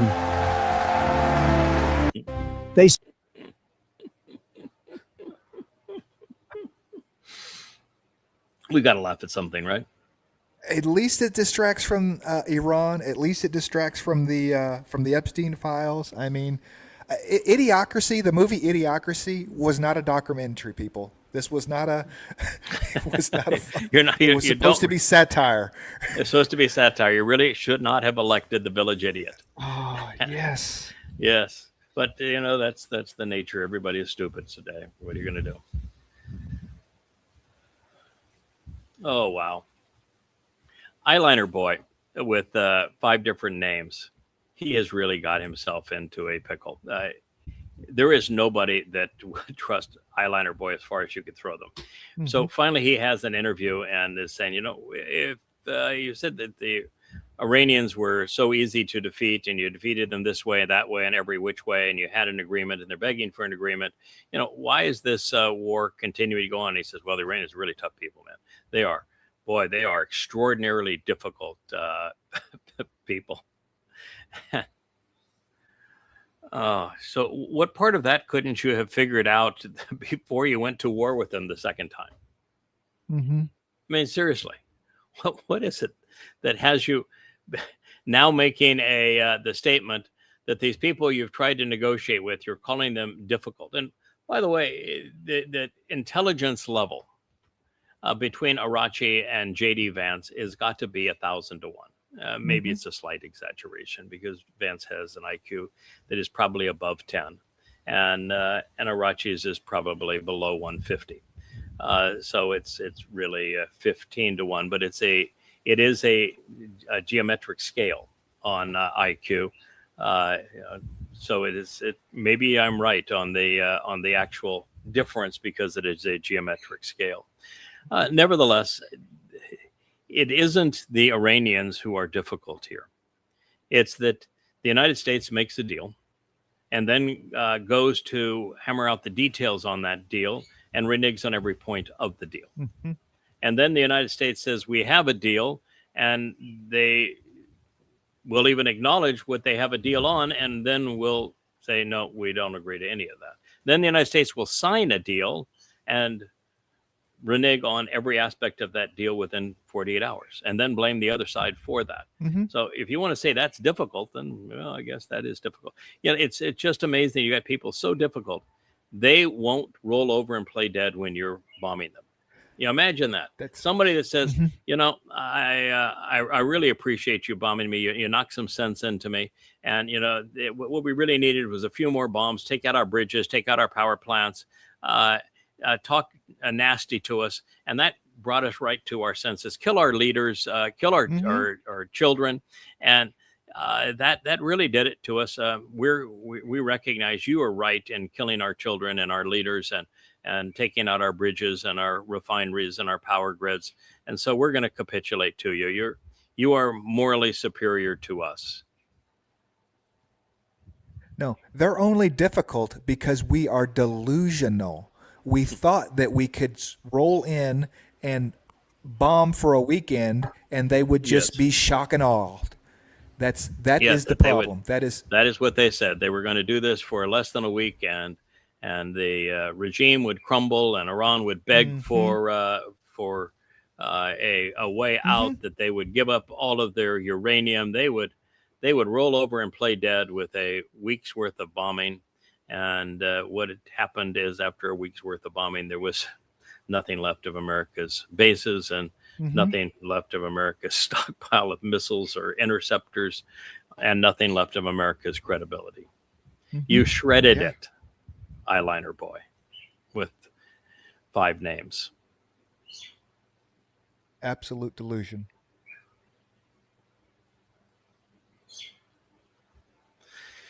So here, mere scum. He went in full McGillicuddy. I will never, ever listen to him again. I may turn on and Judge Napolitano. He's a piece of shit too. I may click on a YouTube podcast long enough to click the down arrow, but other than that, never again. You can both shut up and go to hell. You cast your lot in with the other Marxist Muslims that are Jew-hating anti-Semites on X, Facebook, and YouTube. I will never listen to you again. He is in this, just absolutely vomits all over himself in Jew hate. Never again. I'm done. You're not credible. You destroyed your credibility. I don't care what you have to say. You could actually be right about the Ukraine, and it doesn't matter anymore because you destroyed your credibility by blaming Israel for all of your aches and pains. I don't know what Jew ever did something nasty to you, but you have become scum. And I just assume that it's because you can't be popular on any social media platform unless you vomit all over God's people. You're not fooling anybody anymore. Mere shit. So here again, perhaps Putin's approach was to exhaust Iran, to exhaust the US, the EU, and NATO, run them all out of interceptors and ballistic missiles, such that victory comes without the loss of too many Russian lives. And if so, then he's going to need to keep up this campaign. He's not going to have been able to do it 2 nights and the momentum shift. He's going to have to do it the rest of the summer. And he's going to have to continue to move west. He's going to have to capture each of those 4 cities along the front. And he's going to have to essentially control Odessa. If he can do that while continuing to rain fire all around Kyiv, then that strategy may work, because it will certainly prove to Europe that they have no chance against Russia. And, discouraging them may be enough.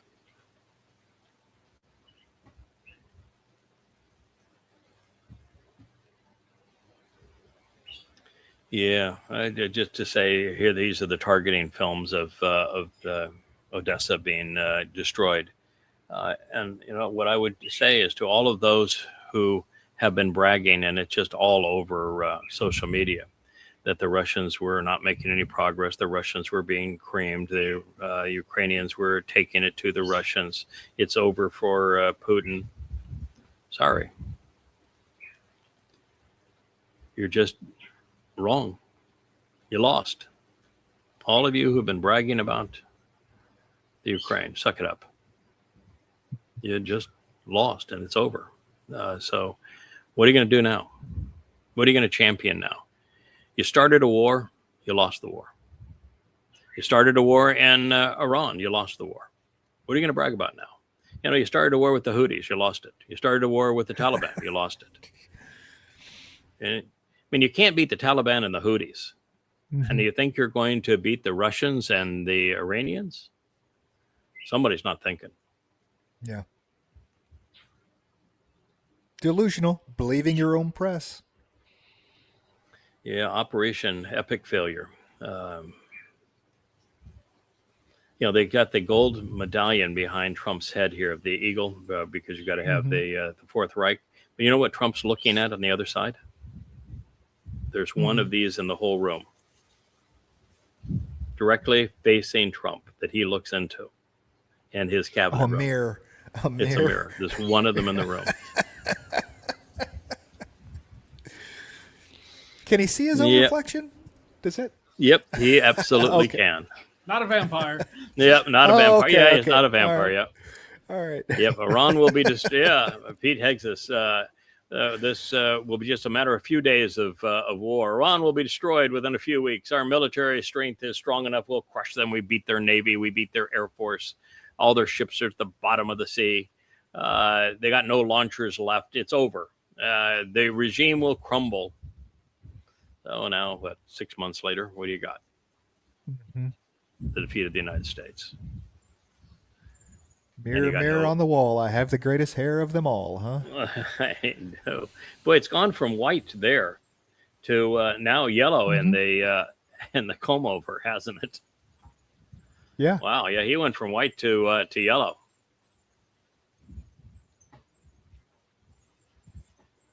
You know, and it's really difficult.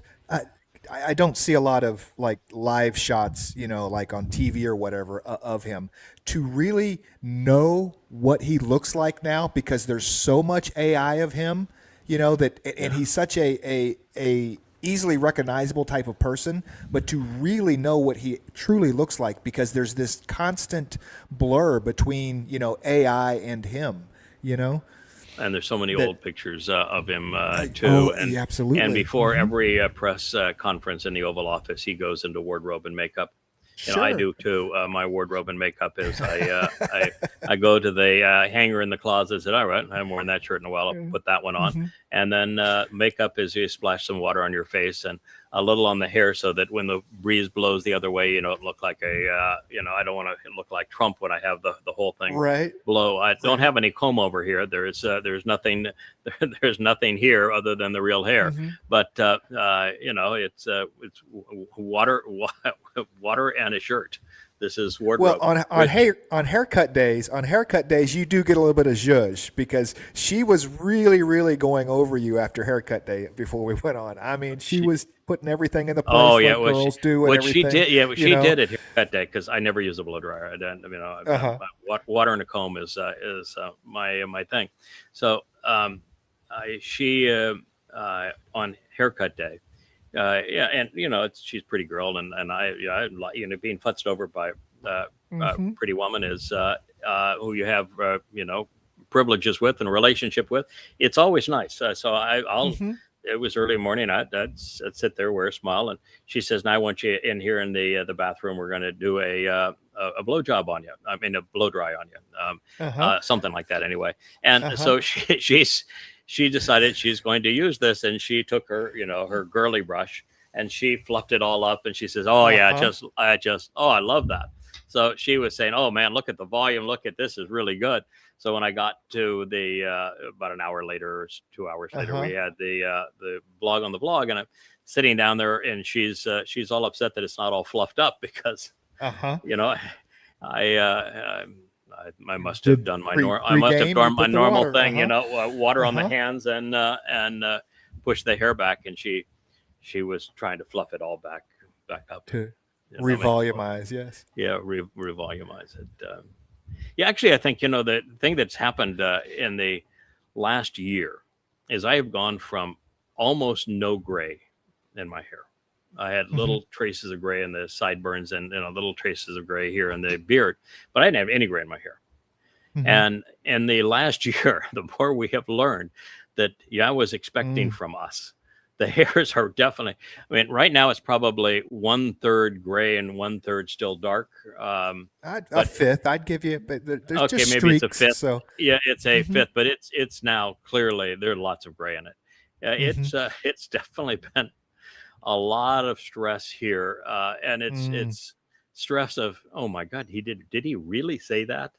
I mean, come on, this is way beyond the what should be expected of a person to perform at that level, and you're asking somebody to do something that you didn't even want to do, and so they definitely sprouting some gray hairs these days. what kind of pressure is it that when Yahweh feels pressure, he sends his guy in so that he doesn't have to feel his pressure fixer. anymore? His fixer So and what finisher. kind of pressure is that on the guy, right? I mean, the pressure that guy would. Oh, I was reading, Isaiah 10, which explains. We did Isaiah 10 that explains Isaiah 11, which is the Towrah, explains how the Towrah is going to operate, and where and when and how. But what I did not perceive initially is the same thing is true with Isaiah 63, which explains how the man from Edom is going to save many, and how he is the Zarowa, and that literally Israel is saved as a result of this man's cooperation with Yahweh and adhering to the playbook that has been articulated through Yasha'yah Isaiah. What I did not know is that Isaiah 62 is the prelude to that, and it tells you exactly who he is. And in the opening lines of it, Yahweh goes so far as to say, when I deployed this guy, I could finally rest. But I had no rest and no satisfaction until I deployed him. Then once I deployed him, hey, man, I was all comfortable. I could sit back and rest. You're going, God, what are you saying here? I mean, no, that's not, hair, huh? no, that's not reasonable. No, you can't put that much pressure on somebody that said, I deployed them and I was so comfortable that knowing that they were going to do as I wanted and finish the job, that now I can rest and relax. No, that's not going to work. Right. Now the ball's in your court. You'll be fine, young man. Oh yeah, the ball's in your court. We've played this game before. You did just fine previously. I know you're going to do fine this time. By the way, I peaked. It ends up good. Peaked. You read that kind of stuff, and you say, no, you can't do that. And then you read, and he says, okay, well, there's all two redeemers, and it was one thing to say that Dod is the redeemer, and we redeem the redeemer, but then to say there are two redeemers is a whole nother story. I mean, that's up in the ante. And then in this, he has the audacity to say that this guy that he is comfortable deploying is a savior. And you're going, no, come on. That's tall cotton. Let's not go there. But that's where he went. And you're saying, and then he calls them the Nakar, and he calls them the Zarowa, and he calls them the final witness. He calls them the flaming torch, and he calls them the blazing sword. And he just says, okay. And you finally say, God, how many gray hairs am I going to have before we get this done? Am I going to have any hair left by the time we get this done? I know it's fashionable to be bald, but the way we're going, I'm going to be gray and then bald. 333 more days, I think, and then you can have your hair any color you want. Okay, well, that's when we get our working vacation. Yeah, but one of the things that I just read about the return, man, I've been dreading the return because 1,250 days on top of that wall. And God said, I'm sending my observant one. I'm putting him right on top of that wall, and he's going to talk to people. And then it tells everybody who's working with him, it says, don't let him ever stop. Not during the night, not during the day. He must never cease talking, never cease working, day and night. Now that doesn't sound like a lot of fun, right? 24/7. The team working with him, that's deployed with him, has said, don't let him take a break. It's a last push. Cease. It's a harvest. It's a teruah. Yes, so it's absolutely. But that's now, what we got. 24 hours a day, 7 days a week for 1,250 days. That's the plan. That's what he's laid out for you. That's the plan. That's why he says, you and Elia and your Amma are going to be extremely busy. Oh my! Well, and you're going to bring it home. I'm sorry, but it talks about the team around him. So Suck it up, Buttercup. Now, somebody's got to cook. Somebody's got to scroll. So everybody's got their own. Their own gig, there's work. There is work for everybody. All right. Well, that's a good place for us to end. We will actually finish the Book of Ruth today during Family Hour. I understand we have a new song. It's not the graphics for people. She says that's backed up for some time. There's other priorities, but it's a beautiful song and graphics. I've seen some of the graphics. I've not seen it with our trans guy having done his transition thing, but that's probably been done now. So we're ready to play the song this evening, and we'll finish the Book of Ruth this evening, and look forward to that. And I know I will finish the Coming Home 4 over this weekend with the additions that are now in it, and we'll add the additional reviews of Coming Home 5 and 6, and we're getting really close to having 2,000 pages of new material in all 3 books ready to go. It's been a real interesting process, but the trouble is that you read through them and you say, I want to make sure that this is current, because what I wrote for these 9 months ago is not at the same level of understanding we have now, and you just constantly find yourself in this treadmill where you say, well, I've got to add that, and I got to add that, and I got to renew this, and well, then I got to go back and deal with that. And somewhere along the line, we're just going to have to say, okay, you don't have to have complete understanding on page 1 of every book. Right. It's a journey. You can say things like Dode's we're celebrating Dode's 3 lives, knowing that it is true that Dode has 3 lives, because 3 is a subset of 6, without having to go into all 6 and let people know that there are actually 6 lives of Dode, not 3 lives of Dode, but 6 is 3 is a subset of 6, so it's not wrong. And sometimes we're they'll just get there just like we did as they read along. And if they want to go back and say, wait a minute, you said 3 here and it's 6 there, which one's right? And the answer is yes. Yes. Not to mention, when was the last time that you wrote 3 books in a year, 2,000 some odd pages in simultaneously? Yes, 2,000 pages.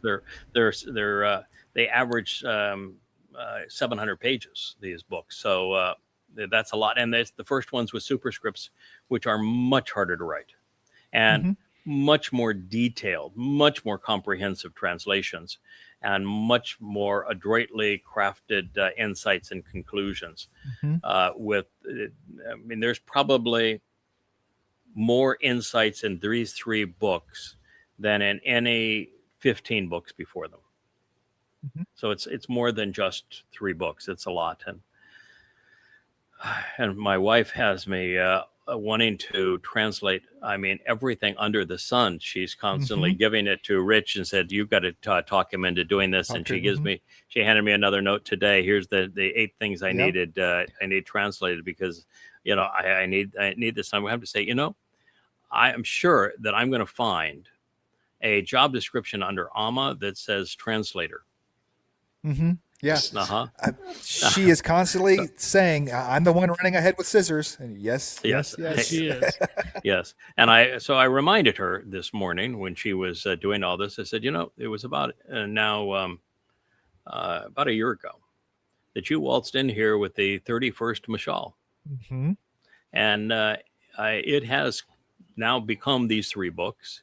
It has become the dominant factor in what we're learning about Yahowah, about how he went about authenticating and enabling his entire plan.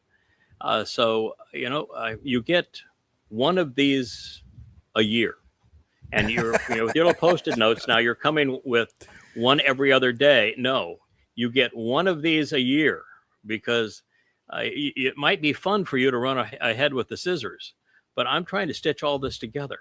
And it's all got to fit together, and it all has to be reinforced and lead to something that is useful, because just finding an interesting connection doesn't do you any good unless you can explain how that connection has meaning with the covenant family at this time, or for the remnant at this time. And if you can't make that connection, and interweave it into the entire story, then it's just a distraction. It may be marvelous for Bit you of trivia. to trace through who the lilies are that decorate the columns that are at Yahweh's temple.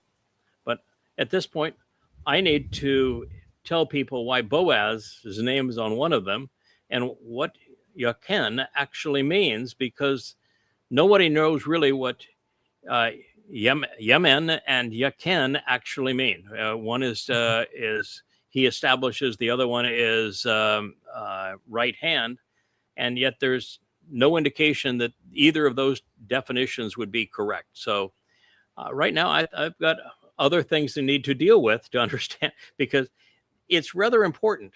If there's one name on Yahweh's house and it's not Yahweh's, why is that man's name there? Right. I mean, that's got to be on a 1 to 10 scale, like a 9.9 of importance to understand why God wanted that name there. And so I'm going to tackle that. And it happens to be, right in the middle of the Ruth story. And woven all the way through. In fact, the passage I just translated has Boaz in it. And Boaz is the Zarowa. And then you can't mention that with saying, but it's not a name that's on the other column. What does it represent? And why is Yemen become all of a sudden with the Kaf? So you've got a Yod, a Kof, which is an open hand, so a palm of a hand. So you've got 3 hands and a nun. Well, what do we have here? So trying to understand it, it's just nothing can be left undone. Right. There's too much at stake here. Everything must be tied up, explained, supported, and then made relevant in people's lives. We had an incident the other day where I had shared that somebody was pursuing something that was conspiratorial pursuant to Benghazi, and saying that we ought to spend more time lambasting Obama than Trump because of Benghazi. And you heard my response, which is that anytime somebody mentions Benghazi, they're delving into that conspiracy where the right-wing wackos wanted to assail Hillary for her State Department blunders. And my view was that the issue of Benghazi had nothing to do with that. It had to do with the United States perpetrating regime change on a fellow that wanted to save Africa from the control of America's petrodollar system. And that's the bigger story, not what happened in Benghazi. It's in an aftermath of America's larger blunder. And we assailed Obama every day on shattering myths, and also Hillary Clinton. When they were in power, they're not in power anymore, and you happen to have Satan in the White House, so that's important. So my whole point was, I'm not going to play with distractions. And if you want to be part of a distraction here in the midst of this, and think that as a person who has made no contribution at all to the covenant family, that you're going to infuse it with distractions, I'm here to tell you, we got too much to accomplish to allow you to do that. Go away. And so she took another 2 swipes at Leah, and I blocked her. I just said, nope, you're gone. So you'll see I that think there's... you need to flip the script on Leah a little bit and say that you now as Yada are going to go ask Ruth. I have a question about, if you're going to bring these passages to me and these things that you want to know, that you were there too. You were there too. You're perfectly capable of doing the translating. Yes. So you need to flip the script a little bit. So I am coming and asking Ruth now. So Yeah. Now I will tell you that she uses Q Bible, which has a really nice interlinear and a lookup capability, but it's basically only Strong's, and when you only have one lexicon, it's like the guy with one clock, and you're absolutely sure you've got the answer. But if you had 3 clocks, you would know that you don't have the answer, so that's its weakness. But she uses it, probably 5, 6, 7 hours a day. So she really likes pursuing all of these things. But translating is not the hardest part.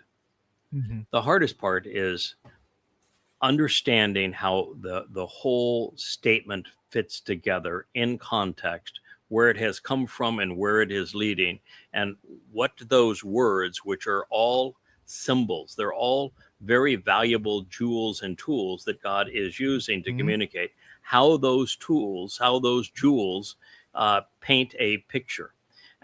And that's the challenging part. And then to be very disciplined and examining particularly how the verb was conjugated, so that you're not doing what almost everybody does, where they will apply a subject and an object that just do not fit the context. And you have to just go back and be very disciplined as who is speaking to whom, what is the stem that is being used, is there a volitional mood that is being conveyed here, and what do those words actually symbolize in this particular context, and where have we come from, where are we going to? The difference between Ruth, or that's the difference between Naomi nursing a Gaal and then being nursed by a Gaal, nursed back by a, it's the difference in being the Gaal and saying, I understand the sacrifice that is required to perform in this way, and I'm willing to pay that price. In the case of Ruth, there is no law in Israel, or no Torah instruction in Israel that says that the widow of a man is tied to the property and is a gift with purchase on that property. He tied her to the property because it would have been vulgar for him to say, I am buying you. So as a Gaal redeemer, he has to pay a price. So he can pay a price for property, and he attached her to that property. And the property was in Bethlehem, and it was a property that yielded barley for barley and wheat harvest. So it tied into the Torah's Moedim. He equated her to that so that he could then demonstrate what the cost was of a Gaal, where a Gaal is not a savior that says, I save you. No, a Gaal says, I'll go and pay your penalty. I'll go pay the price to ransom you. Yeah. And so that's the reason why that was there. And you have to take the time to understand the nuances of it if you're going to share it in a way that can be taught and that people can learn from. There was a person that told their story the other day in our chat that was saying that they thought that Yahweh's name was Yahweh, and Yahweh, and that they had spent a decade trying to equate or to share with people that God actually has a name, and it's not Jesus, and it's not the Lord, and they said, I must have read the Torah 100 times, and then I was searching one day for things, and I came to a site that linked to Yahweh, and I started reading these books, and I realized, well, he really does explain why it has to be Yahweh. It's hard to argue with that. I'm going to start using. He just went immediately, says, yes, he's right. He's made the case. It is Yahweh. And then he says, wow, the teaching here is extraordinary.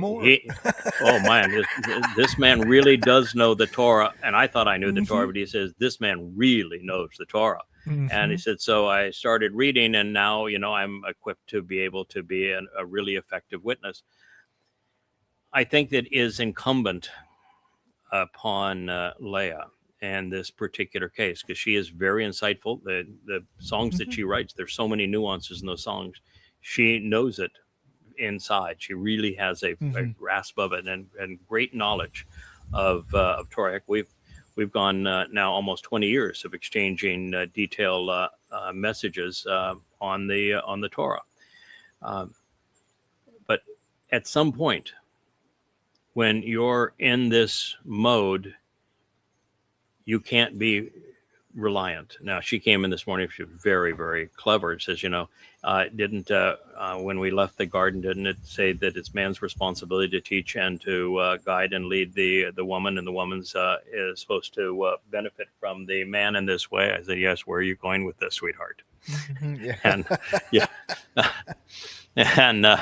and so she said, well, here are the things that I want you to translate for me. I need to know.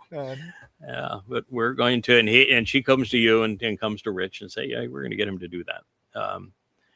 But he's got a lot on his plate, I'll tell you that. And pretty focused. He's going to get that done. And yeah, I don't want to discourage her. So we're going to find a way to get her into the translating mode. The thing that works so well for me is such a marvelous tool is Logos. And I've now used Logos for 20 years, and the reason I just like Logos is it with the series that I have and what I've put into it, I have 20 linked lexicons, and one of those linked lexicons is one you cannot access online. It's the Dictionary of Biblical Languages, and it's vastly superior to any other. I mean, it's vastly, overwhelmingly superior to any other. And it's even good for synonyms, because you're going to write, you can't say the same word over and over again. You sound really stupid when you do. And so if you're going to have an amplified translation, synonyms are really important to have, and that are linked to those words. And it does a marvelous job. But if you're also using it with an interlinear, then each word is properly identified with its stem, its conjugation, its mood, and you learn the parts of speech, and in each verb is associated with a subject, and whether the subject is masculine or feminine, singular or plural, first person, second person, third person. And then you have an object, and it will be masculine or feminine, and plural or singular. That structure becomes really important, and it's all made relevant for you. Now, you do this long enough, you don't actually need any link to a definition. And you don't need any link to explain, what's the difference in the peel and the niffle and the coal and the hopeful. You just know what the stems do, and the difference between the imperfect and the perfect, and the participle and the infinitive, and when how they're used and what they represent. But it doesn't take that much effort to acquaint yourself with these things, and they're important to know. They shape the language that we're going to be using for the next trillion years. So, why not become familiar with them? So I just think it is such an extraordinary thing to, and I would recommend everybody to buy Strong's. Now, it's not cheap. It's expensive. And there are people in our community, like, for example, yourself, you're working enormous number of hours doing things that nobody else can do, then you do them extremely well. And if you added translating on top of that, you'd be counterproductive, because you'd wear yourself out. So it's just not appropriate. Plus the fact you read everything that we write anyway, so you're up to speed with it. Not everybody needs to be translating. I think Leah does. I think it'd be in her interest. I think it'd be in her interest to do. Think of how much easier it would be, as opposed to her coming with a rounded out, absolute idea, story, and hey, check my work, as opposed to you translate this and then I'll fill in the blanks of what I'm going with before. Of course. Yeah. And one of the things too is that she does a very nice job now of never coming with something unattested or out of context. She sees a word that she wants to understand, and maybe it's because of all of our interactions, but if lilies, for example, and who they represent and why God chose them, she'll do her homework, and she'll know that that it was God himself that says, I want you to put those lilies here. And then she'll see what they represent, and she will come with a full arsenal of understanding of why these things were there. But if you're the one that's doing the translating, and you're the one that's making the connections to figure things out, then you actually own the material. Yes. You can support it. You can become a teacher of it. Mm-hmm. And I just think that's exceedingly valuable, particularly with her responsibilities going forward. So we'll see if we can prevail in making that happen. But anyway, thank you for doing this. I'm glad we had a show out here. I was looking forward to getting out of the library. As you know, libraryophobia is a very real thing. Solid stream, Rich. Solid stream the whole time. Now that the sun has gone further to the west here, I'm not looking a total black-faced while the scene is not blown out behind us. You actually have some scene there. Looks good. We were going to put up the other camera and just taunt you with this is our neighborhood. But Rich says, no, we're not gonna do that. I said, oh, why not? It'd be fun. But anyway, it's a beautiful day, and the sky is actually gorgeous. If we weren't using this little camera here, and we had one of the better AI cameras with the big lenses focused, I would tell you the outdoor scene right now is absolutely gorgeous around us. So what is Rich trying to do with his camera? There's my seat that's the place where I've been relegated now to doing all of my translations. Oh yeah, these are all the, he just skimmed back our as far as it goes. It won't get me where I want. Our whole wall of cameras, and he was afraid that if he brought one of the pictures of those multiple cameras there, that he would lose some part of this feed. But yeah, there's where we are. Yeah, we're thinking right now about getting another a second or a third Starlink, interconnecting things and seeing if we can get a more stabilized uplink. But today seemed to work pretty darn well.